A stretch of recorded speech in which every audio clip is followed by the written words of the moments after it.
Hey Guardians, this is Sensei Arthur. So this week we're going to work on some new things that you haven't done. It's like recycling some old stuff. So when we evolve new techniques or new pieces of a technique in Rute, we go back to the foundational drill.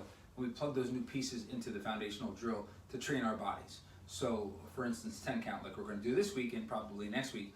10 count has the basic blocks in it that you did from the beginning.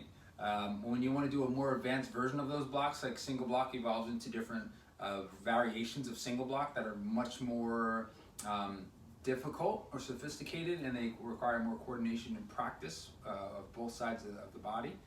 We go back to 10 count and we practice it there. So I'm going to give you some advanced motions for a single double head or a single double face and 4 strikes, and then we're going to try to build up to do 10 count that way.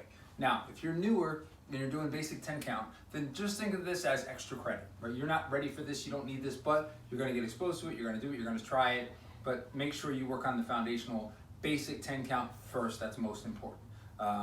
The other thing is you have also hook kick this week. We're gonna continue on with Tombo, and then we have a self-defense move out of Tomari Seisan.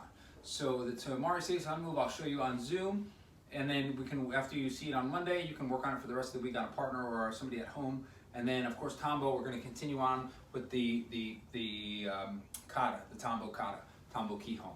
And so you can continue to work on what we have so far. If it's too much for you, then just keep working on what you have. Like I said, I'd rather see the quality of the kata than the actual quantity or the whole thing be memorized. I'm not trying to push you to memorize the whole thing. So if you feel like it's enough what you have now, just keep working on that, and I'll just keep helping you make it smoother and sharper, and that's most important.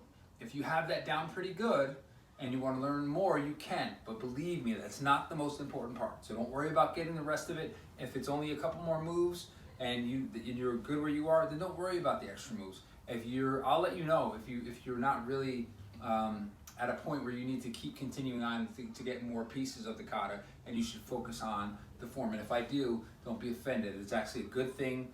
Trust me. Okay, you want to focus on making everything right now so you don't have to fix it later. So hook kick, most of you guys know it. Okay, hook kick. You start out with a pivoted position, almost like side kick or roundhouse, except the difference is you kind of chamber for a side kick, throw a side kick on the angle, and return the kick through in like a roundhouse rechamber. As where a roundhouse would come up, let's just say roundhouse comes up this way, boom, right, and then I would kick and return to this spot. Side kick, I come up this way and kick and return to this spot. With this hook kick, we shoot the side kick there and rechamber the roundhouse type of rechamber over here. So we go, boom, that way, right? It's a little bit different. So you're gonna work on that on your own. We're gonna do it during the week, but I want you to get a target. So ideally you'll have a target hanging or sitting on something. If you have it sitting on something and it falls, you have to pick it up. So my recommendation is to get a water bottle. It could be, if you have a plastic water bottle, not a metal one or a reusable one, a plastic one like this, or anything plastic like this. It could be a gallon of water bottle, anything you may have that's safe, doesn't have chemicals in it, that's empty, that you can tie and hang somewhere where you can hit it and it just comes back to its resting spot. This way you don't have to keep picking it up. It'll save time in your training. So you have this pivoting step, this chamber to a side kick, and then a rechamber for the roundhouse kick. Okay, that's the hook kick. So it's boom, that way. Okay, so you're using the peripheral vision on this kick. You're looking at the corner of your eye because you're turning your body in such a way that it's almost like our go kick, almost like our lower body's kind of backwards and then our upper body's sideways. Okay, so you're using the one eye to look, and then you're throwing your hook kick to the side. It's a side kick with a roundhouse kick rechamber. Now, let's do some of the basic moves for 10 count so you can practice this. This is going to require a lot of attention, a lot of practice. So I'm going to do what I can in here, and then we'll cover more during the week. All right, so single block. Normally single block, we would start out with a cover, cross, pull, and then reset on this side. Then we would just do the same cover, cross, pull, and then eventually you do that together, okay? So that's where you all should at least have that so far.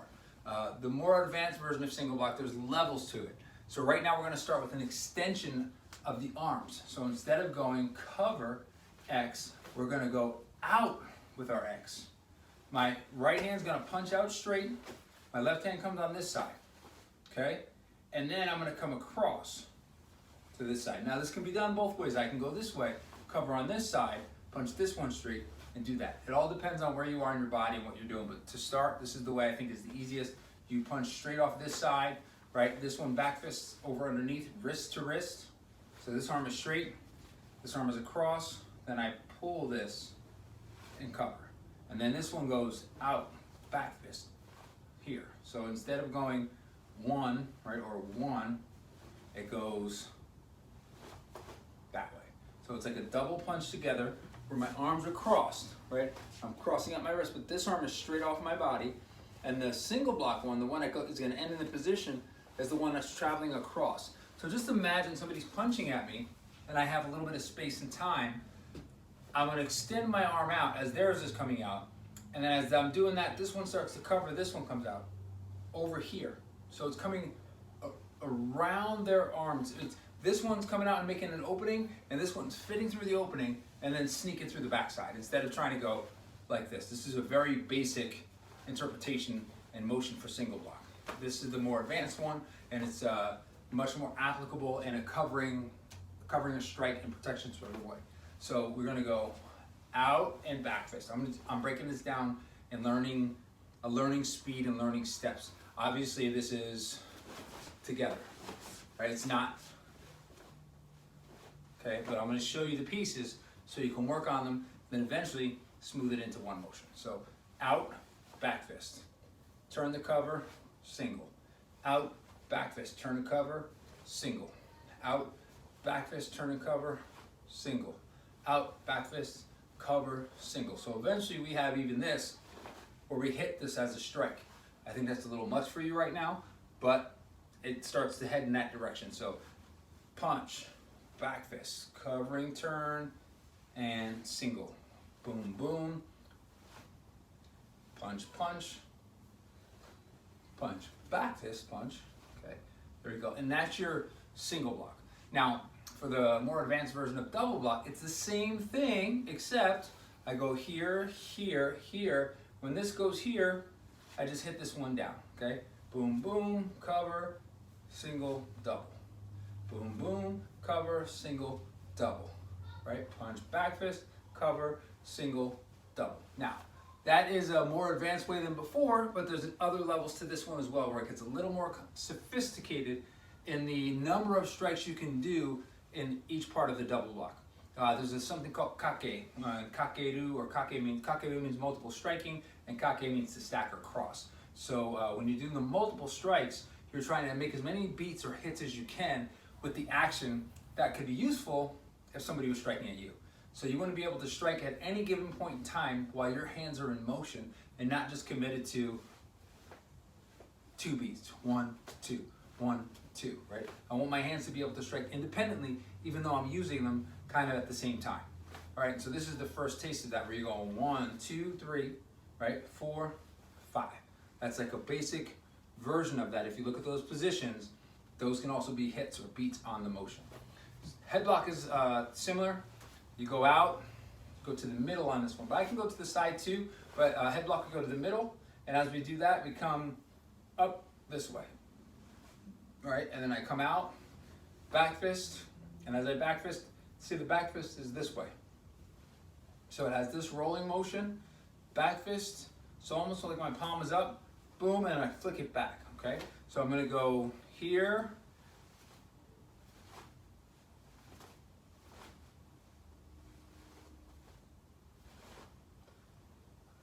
down, you cover or punch, back fist punch under here to the middle, back knuckle, back flip, back knuckle up, you flip your hand up, and here. So boom, boom. Now, it's not this like I see some people do when we go like this, okay? It's not this. This is the motion for a headlock goes up and out like an uppercut, and then here. So this is back fist, boom, right? So if I was doing this together, I go boom, right? It has this boom, back fisting motion and a flick up motion, but it still has this striking motion first. So it's strike. That's my uppercut motion. Now, normally I would say you go up this way, straighten your arm out, and then turn. Okay, that's the motion. It is not this. Okay, it's out, back fist, up, and pull. Got it? So those are your basic single double face actions. with a more advanced timing. Okay, they're not your basic position and basic timing. There's a little more rhythm and a little more coordination involved in those motions. The last one for 4 strikes, we're gonna only add a couple pieces to this. So when you end, you're in head block, okay? When you go to do your cross punch, you normally just pull this down to chamber and punch across. So what you're gonna do here now is you're gonna cover and pull, okay? Now this hand is gonna go inverted, okay? Now there's stages of single 10 count where you just do the inverted version like you would do with the regular version, okay? It just makes it a little bit longer drill. So you do single block palm up 10 times, then you go inverted, then 10 count, then inverted. We're not doing that right now, okay? We're skipping to a more advanced timing of 10 count, not adding the different hand positions of the inverted. But here in this one, I'm gonna add some of the inverted pieces because the 4 direction or the 4 strikes can get pretty tricky. So we're gonna keep a couple pieces of this one out. So we're here, you cover. As you cover, this hand comes out, okay? So you don't just cover and then punch. You can do that if that's all you can do now, but I want you to go cover and then start this one, pull. So you go boom, almost at the same time. So there's a crossing of this, just like you have in your other blocks, boom, but you're using it here, okay? Now for the 4 strikes, I want you to go punch over here or cover, right? Boom, this side over here, right? And then this one I'm gonna go here, and then this one we're gonna hit low and do that. So we're adding 3 extra pieces. We're not doing all 4 extra pieces. We're doing 1, 2, right? And then I go here, that gives me my strike over here. Now this strike is separate, but we're combining it with the extra kake motion for the end move. So it still has 1, 2, 3. I had the 3 and then the 4, sorry. 1, 2, 3, 4. And this one is the extra motion. So normally we would have 1, 2, 3, 4. So I'm putting in this, and then that extra one here. I don't have an extra move right now on the 4th move. I'm not putting in this move over here. Okay, I'm not putting in that action. There's different actions you can do for this, but these are the basic ones I'm giving you right now, the foundational ones. So 1, 2, 3, 4. Okay? So use this as a study guide to start practicing on that. We'll go over it in class. We're going to go over hook kick. We're going to continue on with Tambo. And then the self-defense move from Tamari Seisan is going to be for a double lapel grab for the Guardians, a single lapel grab from the Warriors, and the Warriors are going to have a variation. It's not going to be straight from the kata Tamari Seisan because they may not have that kata. So the Guardians are going to do the one breakdown from the kata, and it comes from the move where you go here, that move. Okay, so the move that you come in and you go double punch, double, pull in, push down. That's the move we're gonna do. Okay, so good, that's it. And I look forward to seeing you guys on Monday. Practice this on your own, work on it a little bit, get familiar with those actions. Keep working on the Tambo. Everybody's making great progress. I love seeing you guys get better and better on the videos and on the weekends and your private calls. It's really a great thing to see. So keep on working. You guys are making a lot of progress, and just keep on working hard. If there's any questions ever that you have, you can always email. Ideally, you should send a message on Facebook for me. If you email Milena, we'll see it, or I'll see it. We'll get back to you. But any training questions you have, just feel free to always ask. Okay.